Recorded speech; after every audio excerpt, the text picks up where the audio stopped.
kia ora koutou, haere mai, and welcome along to Showy Ovaries, a podcast where I, preempting the plunge into perimenopause, Penny Ashton, seek to uncover the lid on my previously underutilised reproductive system to be better prepared for what it might fling at me as it stutters to an end. A quick reminder, as always, that I am not a doctor, though I have performed CPR numerous times on Resusci Annie. But as Resusci Annie is a fake torso, I am not all that qualified. An interesting sidebar, A, I am impressed that I can still remember that name from 1990. And B, maybe Wikipedia told me this today, but she was designed by a Norwegian toy maker, and her face was based on L'inconnue de la Seine, the unknown woman of the Seine, which was a death mask of an unknown drowned Parisian woman. And Michael Jackson's Smooth Criminal lyrics, Annie, are you okay? Are you okay, Annie, is inspired by Resusci Annie. So there you go, more fun facts for you, and this introduction has gone in a direction I was not expecting when I started to write it. Maybe menopause could be taught with the imminent death mask of my ovaries. Anyway, today's guest, who has listened very patiently to all of this nonsense, may not be a doctor, but I have a feeling that she will have worked alongside many in her long-standing, tireless work in protecting everyone from domestic, sexual, and all physical violence. She does this now as a Green Party MP, but began the work in her various employments from the YWCA to student welfare to Women's Refuge, and in her volunteering with Rape Crisis and Youthline, amongst others. So please give a cozy ovarian welcome to fellow lefty feminist Jan Logie. Hello. Hello. Hey. That was fun for you, wasn't it? I loved it, I've got to say. Fully there. How interesting was all of that? Who knew that? And are you okay? I know. Yeah, the symbolism of a death mask and resuscitating that's very odd.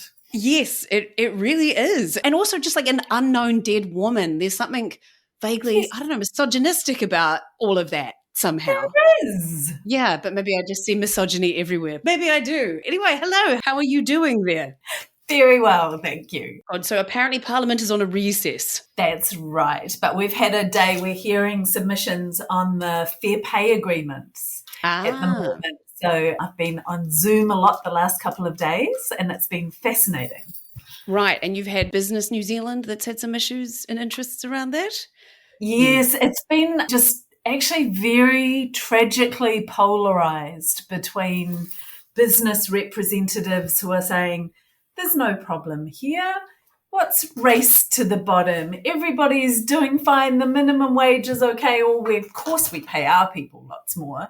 And then people who are actually working saying actually they have start hours but no finish hours, that they're doing more hours than they're being paid for, that it's really unsafe, and that they don't feel like their employers listen to them, and that they've, just been told sorry. Yeah, and then all of the historic misogyny around women's wages being less than, and women's therefore industries that are traditionally women are paid less than. I mean, it's obvious, but I'm a similar political persuasion. Regular listeners to the podcast will be aware that I'm slightly left-wing when it comes down to it. Evidence supports us being left-wing. That's right. And as I said to you in the email, that a lot of the work that you've done around Women's Refuge is the reason that I have started voting Green more. And most people sort of go right-wing when they get older, but I've sort of gone the other way. My first election, I voted National because that's what my parents did, back in the 90s. It's not uncommon. Yeah. The thing that got from was when the National Party of the time in 2011 cut $800,000 in funding from Women's Refuge. That was when I just went, I'm sorry, what? They're the most vulnerable people. Let's not cut money from them. That's right. So well done you for changing some of that. That must be very satisfying. Yeah, I think it's a personality and possibly a bit of a green flaw of, having this vision of transformational change. So those critically important steps along the way never seem enough. Yeah. It's always kind of got that eye on where we could be and the experiences of people where we're not delivering for them yet. So I struggle to celebrate, if I'm perfectly honest. I mean, I get that, but I think that's the problem with politics. That's why when in media, they're always going, oh, they haven't changed it yet. Oh, they've been in power for 3 years. How have they not changed 20 years or decades and generations of challenges? So I get a bit frustrated with that, but that incremental change is so important. And it's really the only way in politics, isn't it? Well, that's what the system is largely set up for. And as frustrated as I get by it, and particularly in light of, the climate emergency, it's kind of like, actually, we don't have time for this. Yeah. And we know for something to be sustained, we've got to find the way of bringing people with us. Otherwise, it will just go backwards and forwards, and we need to all be part of it, right? Yes, and I have said this on the panel before, and it is my podcast, so I can say whatever the hell I want, but I am so sick of adversarial democracy, which gives opposition equal airtime, who will only do and say opposite things because that's what they're called. And so that is just that half of every news story about anything to do with government is a negative spin on it, which makes the public so fatigued with all the negativity. So how do we change that? Yeah, I would love to see a public discussion about that, actually, because I do think we do need to find some new ways of discussing our challenges in front of us as a country. Like, I'm really interested in stuff like citizens' assemblies and like different models of working through problems than we've been traditionally using, because like, I watch the news and I don't want to vote. Yeah, exactly. I'm just like, oh, you all suck. And that I happen to be me as part of that. Yeah, exactly. It's so fatiguing. It really is. And it's so entrenched. And I actually don't think a lot of people have even broken that down and realized that is why. That the structure of the news is to now I ask David Seymour what he thinks, and he compares Trevor Mallard to Trump, which is just ludicrous sort of behavior. And I know that you've worked with him in cross-party situations, so he can't be inflammatory all of the time. But as soon as you put a camera in his face. I'm a quiet fan of Trevor's. It may not be what people expect, but,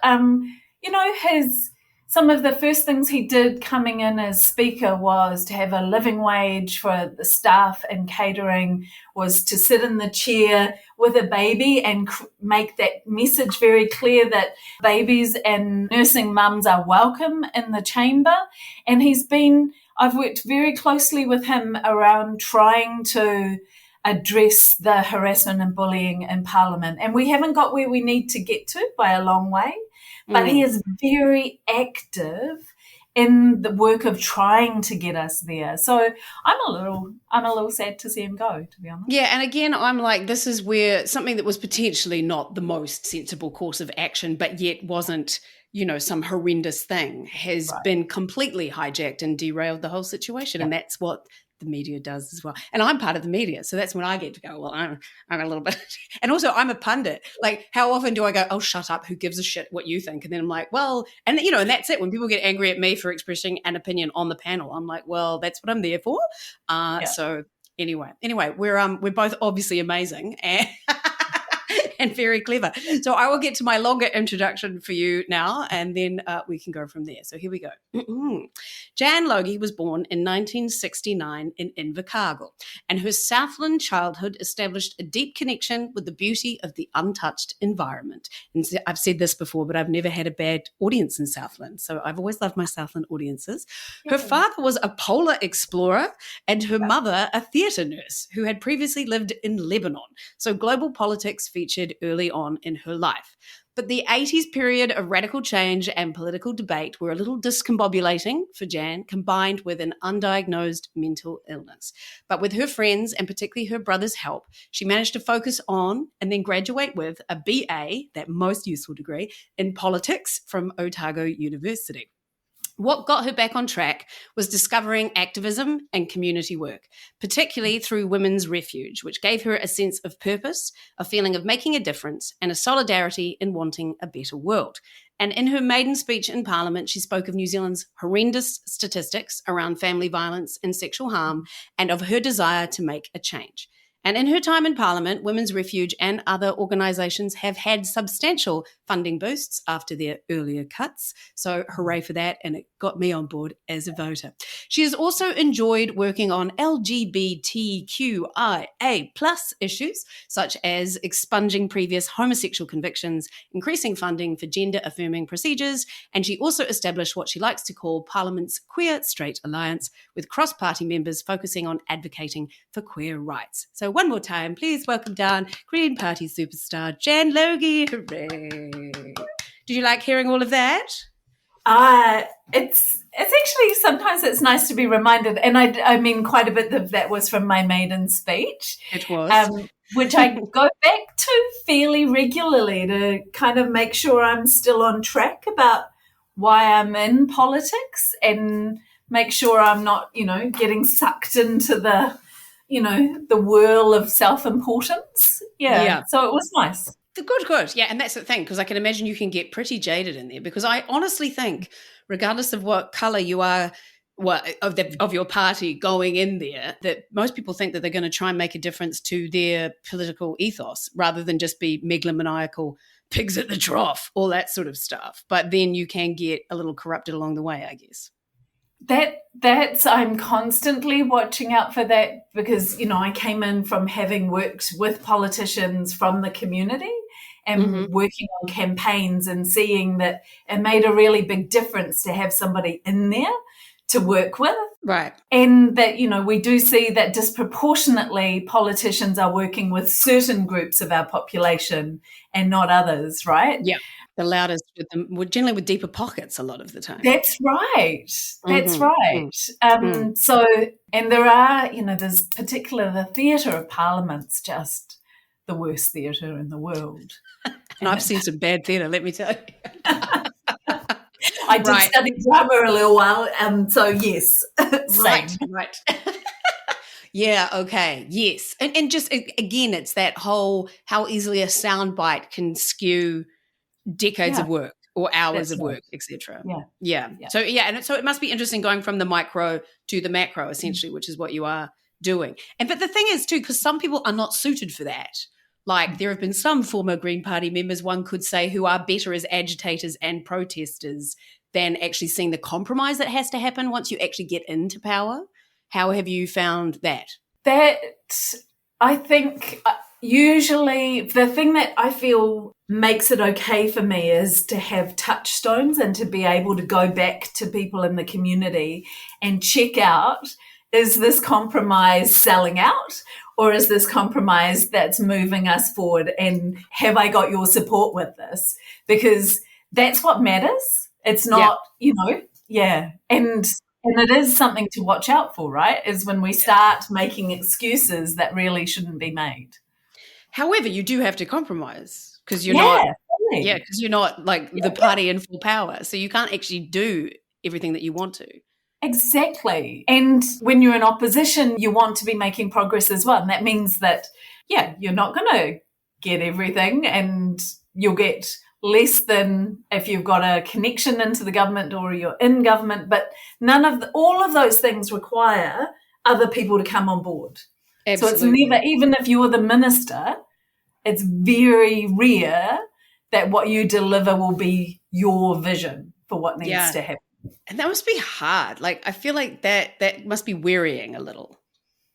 Well, there are moments, like I'm incredibly proud of the fact that we got the sexual violence legislation over the line after decades of being told that we needed to make those changes in our courts.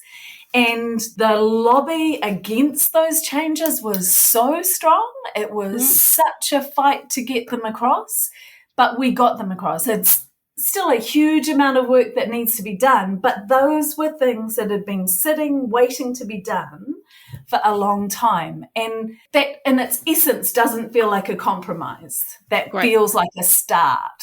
Yeah, and the abortion law reform was obviously really big because, and thanks to you, I talked to Dame Margaret Sparrow yesterday, and so talking to her about that, she's amazing. And just to know that only March this year with the safe spaces around abortion clinics, sort of all of that is finally what she started fighting for decades ago. Like that must feel very special to be a part of it because you were involved with the safe spaces as well. Yeah. Well done. Very good.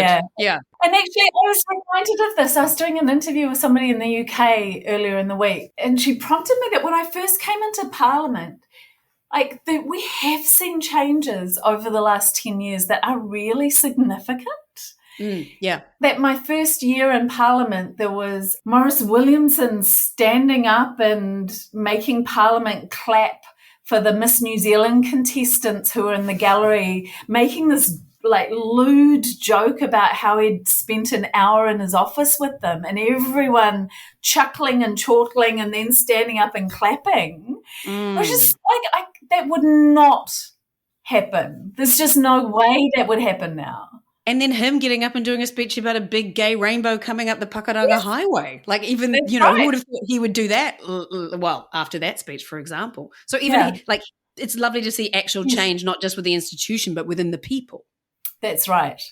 And that's about the work that everybody's doing and politicians are only a part of in terms of the conversations to change our culture and think about how to be inclusive. And, I'm loving the increase in the use of te reo Māori that we've seen over the last 5 years. Yeah. It's a massive difference. Oh, you just met Gib, who went away and then came back after just a couple of years to suddenly go, what's happened? And Jack Tame has had a lot to do with that, right? Jack Tame really kicked a lot of that off. And now everybody, and particularly the Pākehā presenters that have picked it up and run with it and respected it alongside their counterparts who've wanted to use it all along, has been very gratifying to watch too. Yeah, it has. And that gives us space to grow even more and have conversations that we haven't had. And I know there's a backlash, but it makes me hopeful. Yeah. Yeah. But right, we should probably get on to the subject.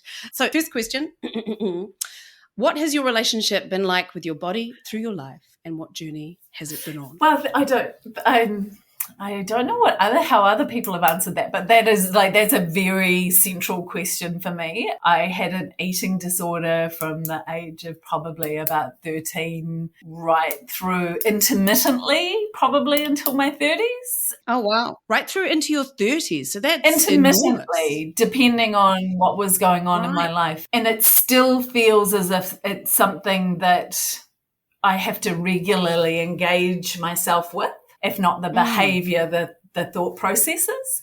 And so it's been really hard, to be fully honest. And I think there's a lot of complexity for me around that. It's all the messages of value, my mum's struggles with dieting and body image growing up, and as well as being queer, I think there was a real sense of, growing up in Invercargill, the only queer person I knew was my lovely hairdresser, George. There was just no sense of me existing. And I think that definitely was alienating from my physical self. Yeah, yeah. As Jenny May says on Breakfast all the time, you can be what you can see. And if you can't see who you are, then who are you? Yeah, it was a very, very real thing for me. Right, okay. And when did you come out? I came out as a full cliche while I worked for Women's Refuge.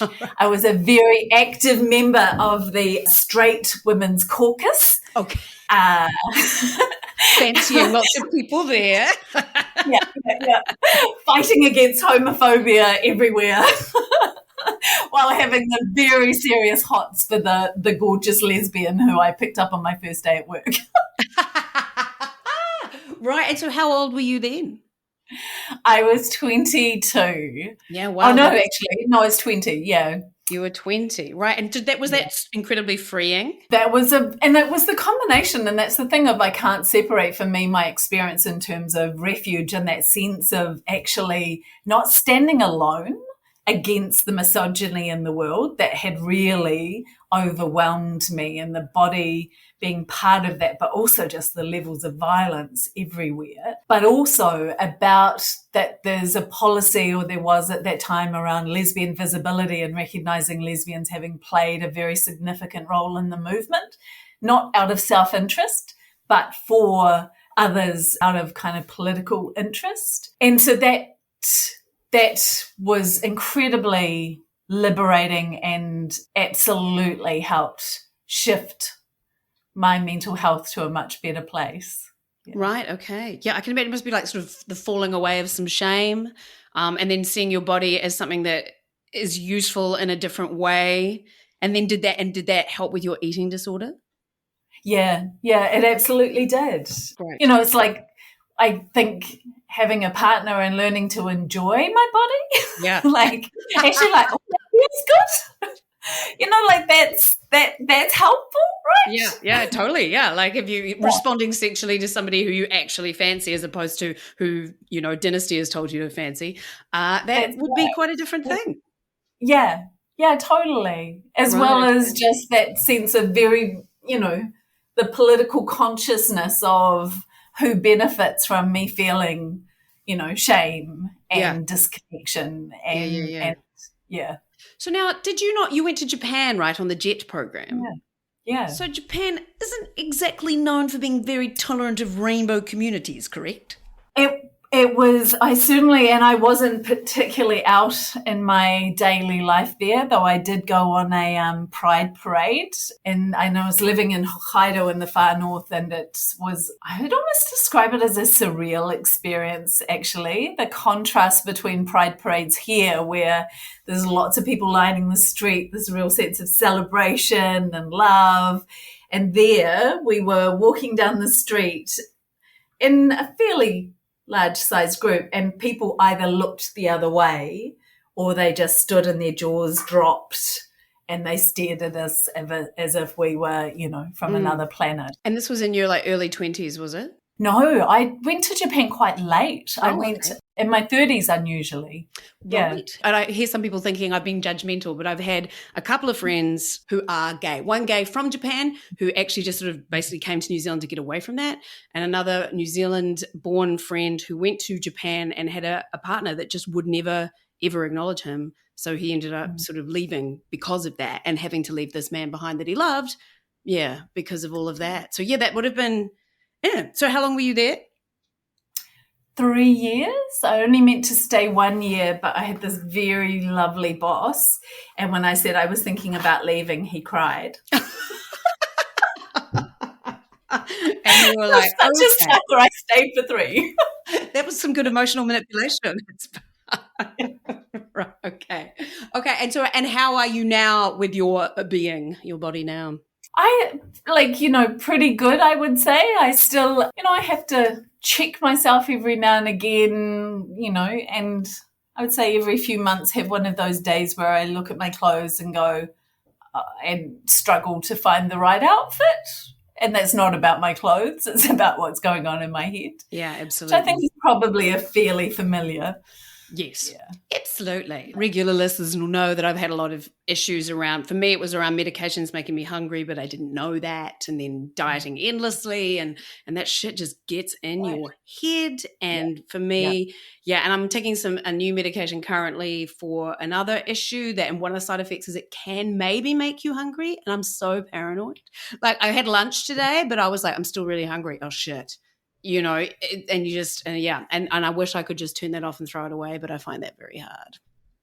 Yeah, exactly. And it kind of is another layer of two things sometimes when you know that the politics, and you would say clearly to somebody else, look, this is not helpful. This is the patriarchy. Get it out of your head.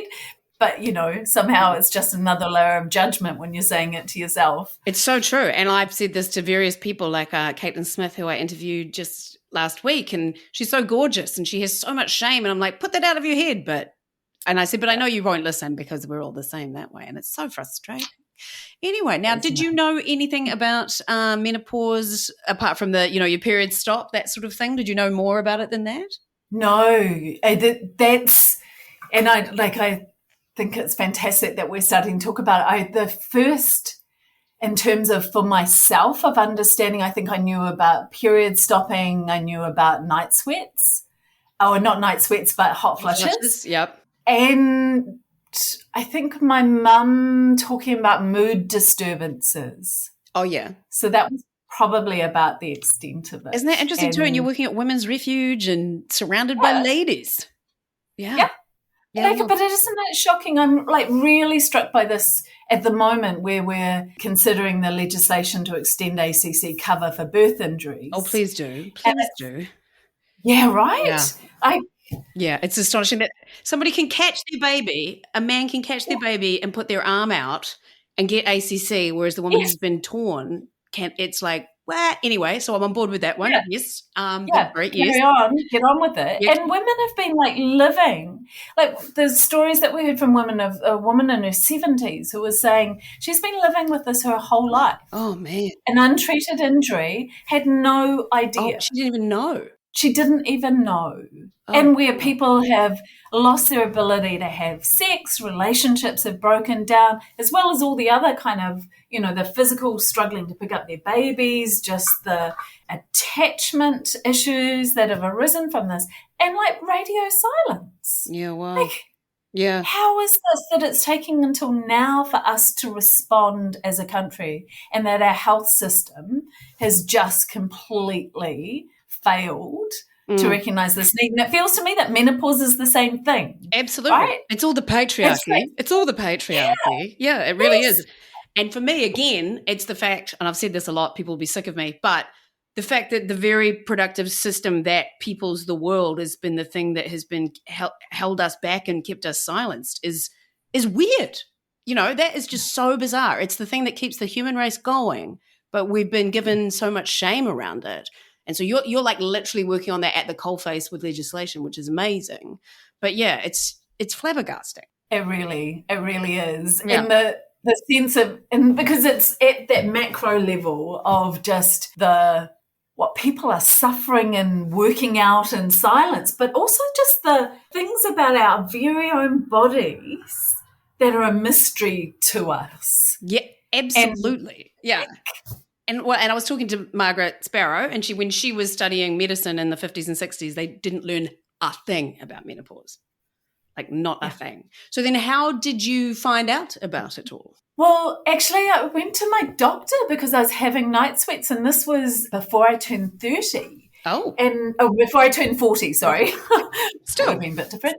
Pretty early. But and my doctor was like, it could be perimenopause. Like, do you have a family history of menopause coming early? And so I went home and called my mum, and I was like, this is what the doctor said. Like, do we? And she was like, oh, yeah, I had menopause really early. I was like, oh. Had you heard the word perimenopause before? No. Exactly. Neither had I when a doctor said it to me once as well. And she just never said that to you ever? No. Wow. Did she talk about her menopause at all? So no. A bit after that, around where I think she had struggled in terms of the only thing, we haven't had a really in-depth conversation about it, but was around mood and having to give up coffee. Oh, which is a big thing in our family. I would be very sad if I have like 4. I've got a machine. I push a button, it makes it for me. I'll be very sad if I can't do that anymore. Yeah. So what happened from there for you? Well, I think probably I just wasn't noticing a lot of symptoms until quite a few years later. And this was actually last term in Parliament, where I was really starting to like not sleep and was finding myself like in my head, I would just be quite normal, but then I would have a crying response. Oh, wow. Which is not great for a politician. No, it's not. Yeah. No. And I was getting bizarre, which I've never had in my life, like anxiety and like this instinct of feeling as if I was going to physically faint when going through tunnels. Is that some sort of sex allegory that, which... Really, really bizarre. Is it when you're driving as well? When you're driving through tunnels? Yeah, seriously. So quite like I'd be having to like physically I'd be driving and having to kind of hit myself to try and bring myself to keep in my body and my head. Wow. Terrifying. Yeah, so then got medication because I was like, this is just, I can't really keep doing my job and be doing all of this. So was that HRT? Yeah. Oh, great. So was your doctor good about it all? My doctor was just like, oh, yeah, try these pills. And I was like, okay. So pills first? Yeah. Yeah, that's been all. Right. Yeah, and I don't know any of the details. It's been on my list to do more research, but that's home life admin, right? Right. I see. So are you taking 2 pills though, estrogen and progesterone? No. See, oh no, here I am learning on air. Yeah. Have you had a hysterectomy? No.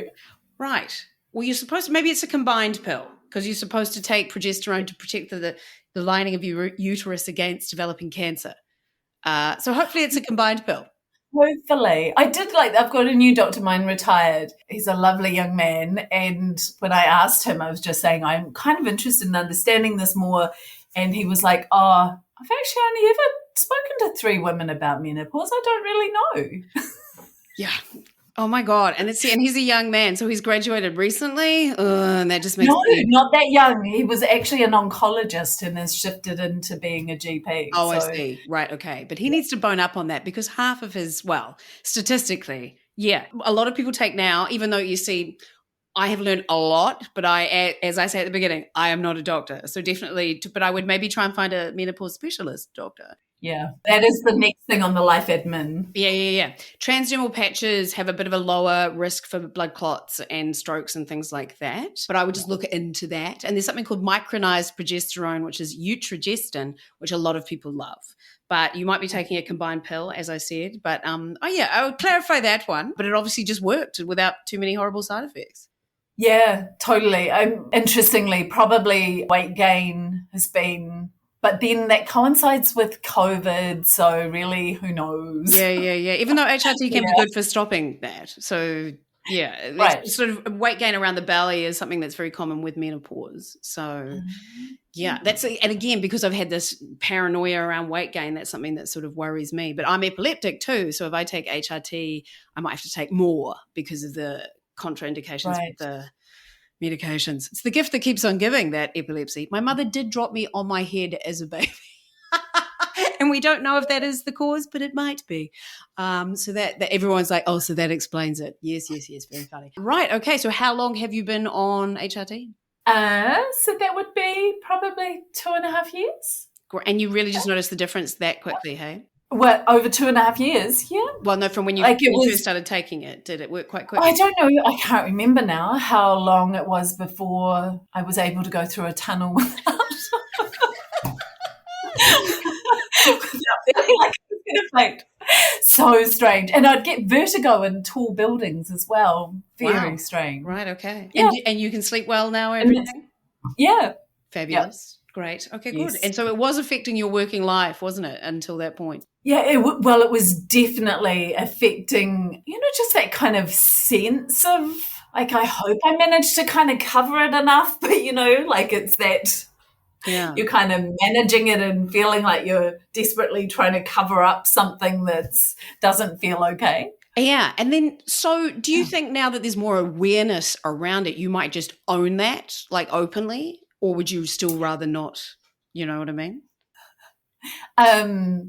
Well, I think, I'm very keen for our parliament to be talking about menopause, and I'm hoping that the Commonwealth Women Parliamentarians Groups is going to get a debate in Parliament around menopause, because I think that would be a great way of us trying to break the silence and to share those stories, because it's an issue for the country, but it is also, demographically probably, a significant workplace issue as well, right? Yeah. And did you see the Speaker of the UK Parliament has just pledged a whole lot of money towards menopause in the workplace issues, which is marvellous. So, hopefully we can get something like that going. So, so would you definitely feel more able to talk about it? But I'm quite conscious of that is from a perspective of having got it managed.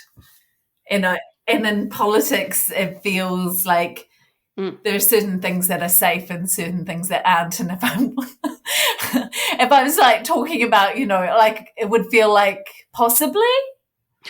But you're not sure. Yeah, I'd like to think I would have spoken about it in this context, but you never know because, Because politics can be a toxic place where people exploit any weakness that they perceive to be a weakness. And bowing down to your feminine needs is probably considered a weakness to some people. Yeah. right. Yeah, which is so frustrating. Yeah, You just right? want to, like eliminate all of that. But yeah, that whole, it is such a toxic. And do you think it ever won't be? Do you think it's gotten worse? I don't know. It's got so much better. So much better. Oh, great. And like a lot to do. So don't let me suggest that Parliament is now a healthy, thriving workplace where there's no bad behaviour. That is clearly not true. Right. We have a long way to go. However, I don't think it's as, I was going to say, I don't think it's as bad as it has been. But then actually, in terms of a social media context and the stuff that I'm seeing in the misogyny and racism actually is a counter to what I'm saying, because that stuff is worse. Yeah, and it does seem to be stoked a bit more by certain individuals within the House. Yes. To me. Yeah. Like even sort of flippant comments, like when Christopher Luxon said about Jacinda Ardern, I'm surprised she even knows how to wear gumboots. Like, what even is that? You know what I mean? Like, It was just like, so you have this entrenched within you to be snarky that comes out of your mouth, even though Jacinda grew up around farms. It's just like, this is what you have within you, and that's what leaks out when you're not guarding yourself particularly. I don't know. That seems problematic. It is very problematic, and I still hold resentment for David Seymour and some of the language that he was using that has been shown to internationally to increase violence against targeted communities. And he was using that in relation to Goras at a time where there were death threats and she was needing security to be moving around. And he was told of that link in terms of his language, and he continued to use it. Wow. Yeah, right? I really struggled to have a conversation with him after that. It was just like... So I was about to say, then how do you sit on cross-parliamentary groups with people after they've done things like that? Well, that is the weird thing about Parliament, because he came up to lobby me on something, may have been the end of life choice, while that was happening. And I was like, actually, I can't talk to you at the moment. You know, like this is... But then you just have to get over yourself, right, and work with people regardless. And it kind of creates this weird cycle as well, though, because it becomes a sense of, you know, today's scandal is tomorrow's fish and chip paper, and everything passes, so nothing's ever that bad because we all have to get on with it, which is, I don't think it's entirely healthy. Well, no, because... You know, you would argue that every time there's a gun debate in the US, that's what happens, and then it comes back again. So particularly around hate speech and immigration and things like that. And, you know, and David Seymour is so obsessed with free speech. That's the thing. It's free speech at what cost? And that's what it always comes down to. Right. Okay. So now when it comes to menopause, have you had chats with friends and families and things like that about it now? Some, and... Yeah, and I think some of the conversations where friends are, I guess, perimenopausal and talking about the kind of change in body temperature, and we kind of joke about it, and other friends who went to see a doctor and got HRT and what a massive difference that it made for them. And, you know, and I'm always looking out for it in my partner who has, How old is she? She's 48. Oh, good age. Same as me. Yes. And that's what I'm like. I'm like, is it, you know, like I'm just constantly going, like I have an ongoing vulvodynia issue, which is very annoying. And that's what I'm taking the medication for. And I was like, but then for a long time, I just thought, oh, this must just be menopause. But it's like, actually, I don't think it is. And it's very annoying. So I don't think HRT will help for that. But so when you got prescribed for that, the doctor never said anything to you about like the fact that it has preventative benefits, like against osteoporosis or dementia or, wow. No, but and hearing some of the podcasts I was listening to around that was just fascinating. Yeah, it's interesting. Really stuff. Encouraging. Yes. Yeah. I mean, it's not for everyone, and we do, as I always say, you need to do your research and all that sort of stuff. But for some people, I'm not a doctor. History, exactly. I'm not a doctor, but I have done CPR. Anyway, but yeah, it has worked wonders for some people as well. And is your partner sort of like? I feel like it's like a horror movie where you're like, but then it's nothing. But has she been like that as well? Probably less so than me because I wanted to join the club. Because she's a little younger than you as well. I was like, hurry up. Yeah. That's right. Is she getting irritated with you? Never. Obviously, the dream partner at all times. Right. Okay. Absolutely. Right. Well, I look forward to you. Send me an email once you've done your research and then you decide to let me. If you're like, I'm worried about your uterine lining, which is nothing I've ever said to anyone before. Okay. But check out with your producer on that way. Good. Right. So, Okay. yeah. So, is there anything else that you thought you might like to talk about, or what like Parliament's doing around menopause, or anything like that? Well, I mean, I think there's opportunities with though I think there are many opportunities, but with the women's health strategy. Yes, which is hooray. Yeah. So, did you work on that? Yes. Well, just in supporting the petition that was calling for it, and Fantastic. That's not my select committee, but definitely have been behind the scenes advocating for it. I signed a petition. It was a while ago. I don't know which one it was, but I signed one. So hooray. I did a video, actually. I did a video because somebody contacted me. Oh, great. And about that whole ACC birth injury situation. So, yes. So we have a women's health strategy now that's entrenched into law, or will be. Will be. Yeah. And I think... and there are so many obvious gaps that we need to fill with that. So I do hope that there will be space for the conversation about, do we need to put menopause in there and positive aging, I guess. Yeah. Yeah. And also that there is help if you need it. And just once you are in possession of the facts, then you can decide from there. But if you're just going, what is happening to me? I have no idea. That's the thing. Like, diagnosis is power, I would say. Yeah, totally. And which is exactly the same thing in terms of birth injuries. And we also know in terms of many women's experience and people with uteruses experience in terms of endometriosis, and as well as identifying quite a few of the cancers, ovarian cancers, then, actually, if we're not talking about this, then actually harm just continues. Yeah. So, things like a lot of the time, a lot of the medications and things like this have been tested mainly on the male body or male. Like, we all knew the symptoms for male heart attacks for a long time before we knew the symptoms for female heart attacks, which are slightly different. That's right. Yeah. So the more, and again, having this health strategy will be good for that. Well, excellent. Is there anything else you wanted to mention around your menopause at all? No, I guess I this is a good prompt to go and do that life admin. Because there is the kind of the sense of, I guess the only other thing is kind of like around, like, there's the vagueness about how long this goes on for as well. And it's just like, and particularly from my doctor saying that I might have been entering perimenopause around, I think it was before I turned 40.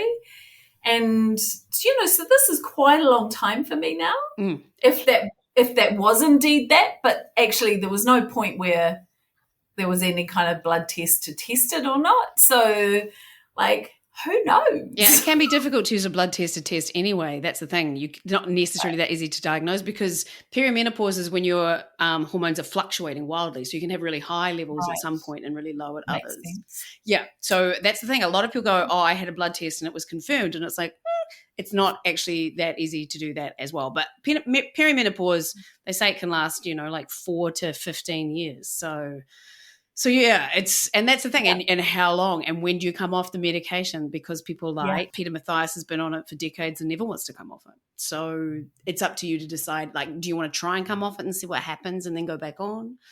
Yeah, and that's the unknown quantity that makes it all so much fun. That's right. Lovely. Now, I'm going to throw you in the deep end, because I usually I did send my questions, but far too close to this actual interview, and you didn't manage to see them. So I always ask everybody for a fun fact about menopause or about women's health or about your life or whatever. Is there any sort of random fun fact that you can pluck out of the air? And if you can't, I'll just edit this out, so it's fine. Well, if it's allowed to be about my life, then I will say a fun fact about me is I used to play the flugelhorn. Wow, so that's an actual thing and not a comedy punchline. What is a flugelhorn? Well, the flugelhorn, did you see that beautiful movie called Brassed Off? I think I did a long time ago. Yeah. Anyway, the woman in that movie, the only one in the brass band, played the flugelhorn. Right, I'll have to go and look that up. I was thinking you were going to say American Pie and a flute, and that would be a whole different situation. No, it's kind of between a cornet and a trumpet. And a flugel, and it's just got a flugelhorn. Is that a German word? I suspect it is. But it's actually it's used quite a bit in kind of like serious jazz. Serious jazz, right? Or brass bands. And do you still play the flugelhorn? No. Though I used to, like, my dad is Southland brass band country people, we are. Right. And so when I would go down and visit him, he would make me come along to band practice and find me a flugel, and we would at Christmas go out caroling on the back of a truck. Oh my God, that's hilarious. It's actually quite lovely. Really delightful pastime. Yeah, it's like really strongly kind of community orientated and just kind of sweet and lovely. Making people smile, basically. Yeah. Well, sometimes covering your ears. I'm just assuming that you're quite good at it, so Thanks for that. That's right. Whereas I played the saxophone deeply badly. It was very bad. I was very bad at tonguing that reed, and we'll leave it on that. So anyway, well, thank you very much for that wonderful fun fact and everything else. And keep up the fabulous work, particularly for those who cannot speak for themselves to the same degree, which I think is great. And good luck with those toxic people, obviously, which we are not. Anything. We're never toxic, are we? We're completely reasonable. Obviously, that's everything we say is correct. So, yeah. Okay, well, enjoy all of that. So thanks very much. Bye-bye. Bye. Well, there you go. That was the very lovely Jan Logie, Green Party MP, and one of the women doing work I consider so important in Parliament around preventing violence and advocating for women and trans health in general. So bloody well done, that lady, I say. Yes, listeners, you are right in guessing that is a flugelhorn playing underneath this track. No, it is not Jan Logie playing. I hope you're all having a lovely ovarian week, and as much as possible, because, oh man, I am still so angry with the ridiculous situation with the US Supreme Court. I've donated to the ACLU and Planned Parenthood, which you can do too to help in some way. Segregation of church and state is an utter joke in that country. And also their maternal mortality rate is higher than any other industrialised nation. So not only will poorer women die trying to access abortions, but many will die giving birth as well when they didn't even want to. Let's all send some collective love to Margaret Sparrow, who emailed me to remind me that 51 of our MPs voted against removing abortion from the Crimes Act here, including Christopher Luxon. So as she said, we must stay vigilant. But thanks for listening. Like my social pages, please. Rate me 5 stars on all your podcast apps. And I'll see you next week on Showy Ovaries. But probably without a flugelhorn next time. Auf Wiedersehen. Tschüss.